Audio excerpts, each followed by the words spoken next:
बघा फॅन. 6वा धडा आज आपण हिंदीचा शिकणार आहोत. मेरा अहो भाग्य या धड्याचे लेखक कोण आहेत? चंद्रगुप्त विद्यालंकार. सुनो और समझो. तर पहा, फरवरी 1936 में मुझे शांति निकेतन जाना था.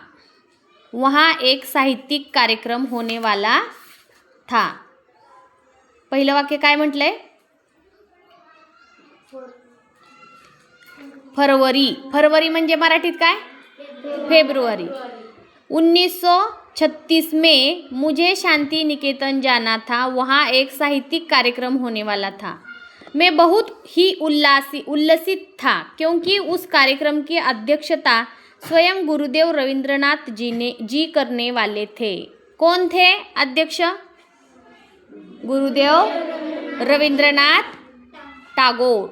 आपलं राष्ट्रगीत ज्यांनी लिहिलं ते रवींद्रनाथ टागोर.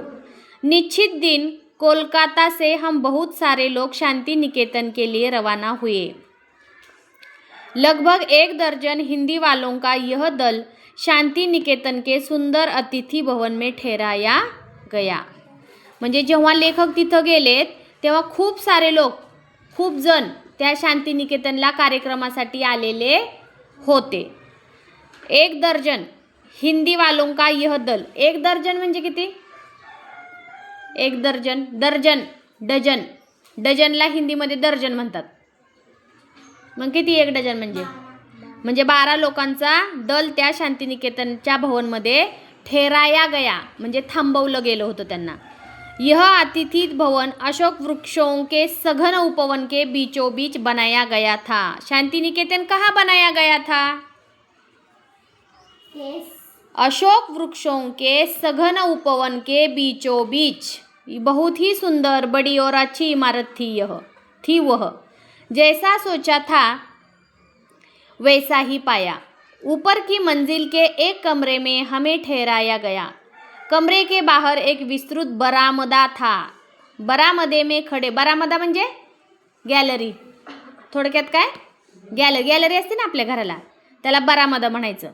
बरामदे में खड़े होकर अगर बाहर देखा जाए तो सामने ही सघन बकुल वृक्ष दिखाई देते थे.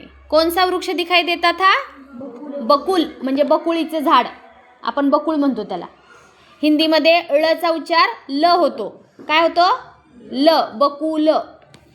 दूसरे दिन प्रातः काल ही हमें बताया गया कि गुरुदेव का स्वास्थ्य ठीक नहीं है. स्वास्थ्य ठीक न रहना मतलब बीमार होना.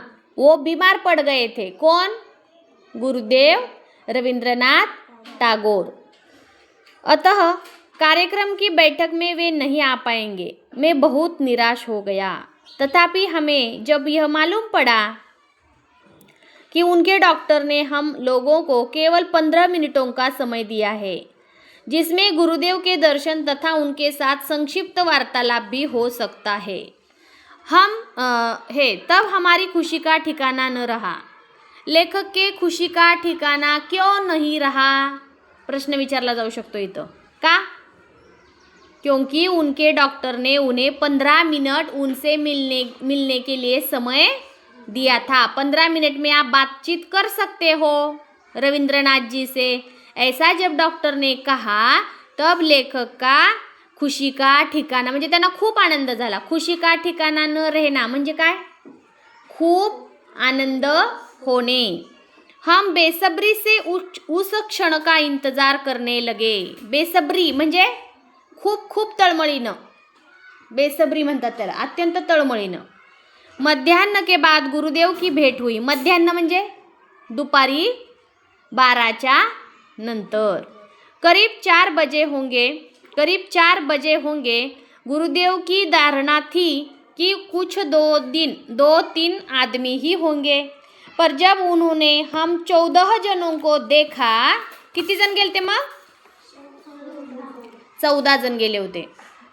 देखा तो मजाक में उन्होंने कहा अब मेरी क्षमता दरबार लगाने की नहीं रही, इस मकान में जगह की भी कमी है। फिर हम सबका गुरुदेव से परिचय कराया गया। बाद में वार्तालाप शुरू हुआ। वार्तालाप म्हणजे बोलणं सुरू झालं। चर्चा के दौरान गुरुदेव ने कहा, अब से 50 बरस पहले जब मैंने कहानियाँ लिखना शुरू किया था तो इस क्षेत्र में एक आदही आदमी था। म्हणजे जेव्हा त्यांनी लिहायला सुरुवात केली होती कहाणियाँ, गोष्टी, कथा, तेव्हा तिथं काय होते, सुरुवातीला एखादा दुसरा माणूस यायचा फक्त त्यांच्या त्या भवनामध्ये. पण आता किती लोक यायला लागलेत, खूपच्या खूप लोक यायला लागलेत त्यांना भेटायला. मेरी प्रारंभिक कहानियों में ग्रामीण जीवन के संसर्ग का ही वर्णन है. उसके पहले इस तरह की कोई चीज़ बांग्ला भाषा में नहीं थी. मेरी कहानियों में ग्रामीण जनता की मनोवृत्ति के दर्शन होते हैं. उन कहानियों में कुछ ऐसी चीज़ है जो संसार के किसी भी देश के आदमी को भा सकती है. भा सकना म्हणजे आवडणे, काय आवडणे. क्योंकि मनुष्य स्वभाव तो दुनिया में हर जगह एक सा ही है. पुढे बघा, गुरुदेव कुछ समय के लिए रुके, तभी अपने आप मेरे मुंह से निकल पड़ा. म्हणजे लेखकांच्या तोंडातून वाक्य बाहेर पडलं. कोणतं? गुरुदेव, आपके मन में काबुली वाला इस कहानी का विचार कैसे आया? यह लोकप्रिय कहानी देश के सभी भाषाओं के सभी बच्चों को बहुत ही प्यारी लगती है. कोणती कहाणी गुरुदेवजींची खूप आवडते सगळ्यांना? काबुली वाला. गुरुदेव बोले, वह कहानी कल्पना की सृष्टि है. एक काबुली वाला था, वह हमारे यहाँ आता था और हम सब उससे बहुत ही परिचित हो गए थे. मैंने सोचा उसकी भी एक छोटी लड़की होगी और जिसकी वह याद किया करता होगा. म्हणजे गुरुदेवजींनी उत्तर काय दिलं की मी ती एक माझ्या मनाची कल्पना करून ती गोष्ट लिहिलेली आहे. म्हणजे त्यांनी काय केलेलं आहे, मनातल्या मनात त्या काबुलीवाला कसा करत असेल, त्याला मुलगी असेल का असा विचार करून ती गोष्ट लिहिलेली आहे. इसी तरह वार्तालाप होता रहा. हम सबके लिए यह एक मानसिक खाद्य था. आश्चर्य की बात यह कि 15 मिनट के बजाय 40 मिनट हो चुके थे. म्हणजे त्यांना वेळ किती दिली होती, पण त्यांनी किती वेळ बोलले, 40 मिनटं. म्हणजे जवळजवळ पाऊण तास. 45 मिनिटाचा पाऊण तास असतो ना, जवळजवळ पाऊण तास ते बोलतच राहिले. अब गुरुदेव उठे, चल पड़े. जाते जाते उन्होंने कहा, जब मैं ऐसे किसी वार्तालाप के लिए कम समय देता हूँ तब मेरी वह बात सचमुच ठीक न मानिएगा, क्योंकि मुझे स्वयं लोगों से बातचीत करने में आनंद आता है. हम सब ने गुरुदेव को धन्यवाद दिया और विदा ली. विदा ली म्हणजे त्यांचा निरोप घेतला. मैं अतिथि गृह के मेरे कमरे में वापस आया. गुरुदेव के साथ हुए वार्तालाप से मुझे एक असाधारण उल्लास की अनुभूति हो रही थी. पर जब मुझे पता चला कि जिस कमरे में मुझे ठहराया गया था उसी कमरे में स्वयं गुरुदेव काफ़ी समय तक रह चुके थे. पुढे बघा, तब तो मेरी खुशी का ठिकाना न रहा. ओहो, मुझे तो यह भी बताया गया कि गुरुदेव ने गीतांजलि का अधिकांश भाग इसी कमरे के बरामदे में बैठकर लिखा था. म्हणजे त्या लेखकाला एवढा आनंद झाला कशाचा, की त्यांना त्या शांतिनिकेतनच्या भवनामध्ये जी रूम दिली होती त्याच रूममध्ये गुरुदेव खूप दिवस राहत होते. आणि नुसते राहिले नाहीत तर गीतांजली हा त्यांचा फार मोठा एक संग्रह आहे लिहिलेला, तर तो सुद्धा त्यांनी त्याच खोलीत बसून लिहिला. आणि ती खोलीमध्ये राहायला कोण गेले, लेखक गेले. त्यामुळे त्या लेखकाला खूप आनंद झालेला आहे. मैं सचमुच भाव विभोर हो उठा. भाव विभोर होना वाक्प्रचार आहे हा. त्याचा काय अर्थ होतो, खूप आनंदी होणे. क्या यह सच है?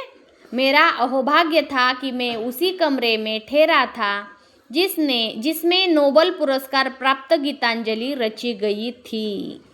म्हणजे गीतांजली हा त्यांनी जे लिहिलेलं लिखाणाचं संग्रह आहे ना, त्याला नोबेल पारितोषिक मिळालेलं आहे. नोबेल पारितोषिक म्हणजे अख्ख्या जगातला सगळ्यात मोठा पुरस्कार आहे तो. म्हणजे ते किती छान लिहिलं असेल ह्याचा विचार करा. माहिती आहे का तुम्हाला नोबेल पारितोषिक? आज यूट्यूबवर सर्च करा जरा, नोबेल पारितोषिकाचं माहिती. काय करा, नोबल पुरस्कार असं यूट्यूबला टाकायचं आणि त्याची माहिती वाचायची सगळ्यांनी. तुम्हाला एक उपक्रम देते मी घरच्या घरी करायला. ठीक आहे. इथं चित्रात दिसते बघा तुम्हाला, गुरुदेव समोर बसलेत आणि ते 14 जण बसलेत ऐकत त्यांचं. ते छान त्यांच्या वार्तालाप चालू आहे की नाही. तर अशा पद्धतीनं हा गुरुदेव रवींद्रनाथ टागोर यांच्या भेटीचा उल्लेख असलेला मेरा अहोभाग्य हा हिंदीचा 6वा धडा आपण आज शिकलेलो आहोत. कोणाला काही समजलं नसेल तर उठून विचारा. कोणाची काही शंका आहे का? तर या धड्यामध्ये जास्तीत जास्त वाक्प्रचार आलेले आहेत. कुठले कुठले वाक्प्रचार आलेत ते शोधून ते तुम्ही लिहून काढायचे. ह्या धड्यावरचे शब्दवाटिका आहेत बघा. आता नवीन आलेले शब्द, नये शब्द, संस्मरण, स्मरणीय घटना, उल्लसित, आनंदित, है की नाही. हे शब्द तुम्ही पाठ करायचे. ह्याच्यावर तुम्हाला प्रश्न येऊ शकतात. आता इथे एकवचन आणि बहुवचनचा एक तक्ता दिलाय बघा. भैंस, भैंसे. एकवचन आणि बहुवचन. भैंसा. एकवचन काय होतं पुल्लिंगमध्ये? भैंसा. आणि बहुवचन काय होतं त्याचं? भैंसे. आता तसंच इथं घोडी हे एकवचन आहे. घोडीचं काय होईल अनेकवचन? घोडी. ते तुम्ही आता थोडासा अभ्यास करून हे लिहून आणा उद्याच्याला. ठीक आहे. तुम्हाला घरचा अभ्यास देऊया आपण. आणि नाही येणारे शब्द किंवा नाही येणारे जे उत्तर आहेत ते आपण उद्या बघूया. घरचा अभ्यास लिहा तिथं वरती. एकवचन अनेकवचन, पुल्लिंगाचं सुद्धा एकवचन अनेकवचन, स्त्रीलिंगाचं काय होतं एकवचन अनेकवचन, आणि पुल्लिंगाचं काय होतं एकवचन अनेकवचन ते लिहून आणायचं. हा तक्ता आहे असा. ठीक आहे. ओके.